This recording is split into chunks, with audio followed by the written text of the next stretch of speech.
નમસ્કાર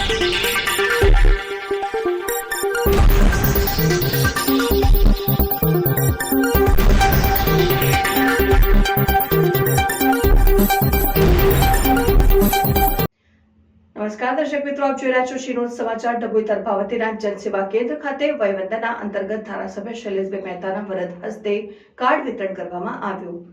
ડભોઈ તરફાવતીના ધારાસભ્ય દ્વારા નાગરિકોને સરકારી લાભ સરળતાથી મળી શકે તે માટે તેમના કાર્યાલય ખાતે જનસેવા કેન્દ્ર ખુલ્લું મૂકવામાં આવ્યું છે। સેન્ટર ઉપર સરકારની 70 વર્ષ વૃદ્ધ માટે સરકારની યોજના વયવંદના અંતર્ગત 200 રજીસ્ટ્રેશન થયા હતા, જેમને આજે ધારાસભ્ય શૈલેષભાઈ મહેતાના વરદ હસ્તે કાર્ડ વિતરણ કરાવું। દરબાવતી ડભોઈના તમામ નાગરિકોના સ્વાસ્થ્યથી માંડી તમામ સરકારી સહાય ધારાસભ્ય કાર્યાલયથી મળી રહે તે માટે જનસેવા કેન્દ્ર કાર્યાલય ખાતે કાર્યરત છે। ડભોઈ નગરમાં વસતા 70 વર્ષીય વૃદ્ધ તેમના સ્વાસ્થ્ય માટે સરકાર દ્વારા વયવંદના યોજના બહાર પાડવામાં આવી હતી। તે અંતર્ગત ધારાસભ્ય જનસેવા કેન્દ્ર ખાતે 200 જેટલા રજીસ્ટર્ડ આ યોજના માટે થયા હતા અને ધારાસભ્ય શૈલેષભાઈ મહેતાના વરદ હસ્તે તમામ વયોવૃદ્ધને કાર્ડ વિતરણ કરવામાં આવ્યું હતું, જેના થકી સરકારી આરોગ્ય સહાય 70 વર્ષના વડીલોને પણ મળી શકે। આ પ્રસંગે નગરપાલિકા પ્રમુખ બીરેન શાહ, ડોક્ટર સંદીપ શાહ, શહેર પ્રમુખ દક્ષિત દવે, અમિતભાઈ સોલંકી, ભાવેશભાઈ પટેલ સહિત ભાજપ કાર્યકરો ઉપસ્થિત રહ્યા હતા। રિપોર્ટર મિત માછી, શિનોર સમાચાર ન્યૂઝ, ડભોઈ। દરબાવતી નગરમાં અને દરબાવતી તાલુકાના 70 વર્ષ કરતાં વધુ ઉંમરના વડીલો માટે વયવંદના કાર્ડની જે યોજના સરકાર તરફથી આવી છે,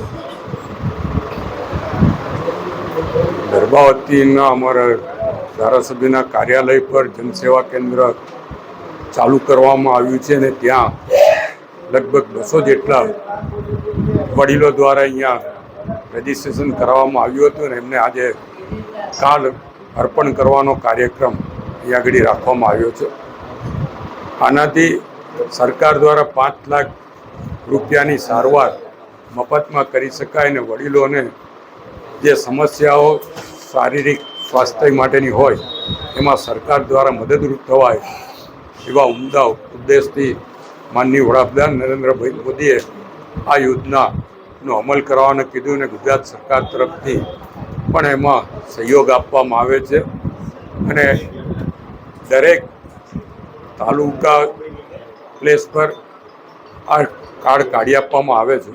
ખાસ કરીને સામાજિક આગેવાન કાર્યકર તરીકે ધારાસભ્યની જે ફરજ છે એ ફરજના ભાગરૂપ આ કાર્ડ અહીંયાથી કાઢવામાં આવે છે। આપના મારફત ડભોઈ નગર તાલુકાના નાગરિકોને જણાવવાનું કે જેને પણ આવી યોજનાઓનો લાભ ના મળતો હોય, ના લીધો હોય, અહીંયા કાર્યાલયનો સંપર્ક કરો। અહીંયાથી યોગ્ય માર્ગદર્શન આપીને જે તે તમામ યોજનાઓનો લાભ એમને મળે એવા પ્રયત્નો કરવામાં આવશે।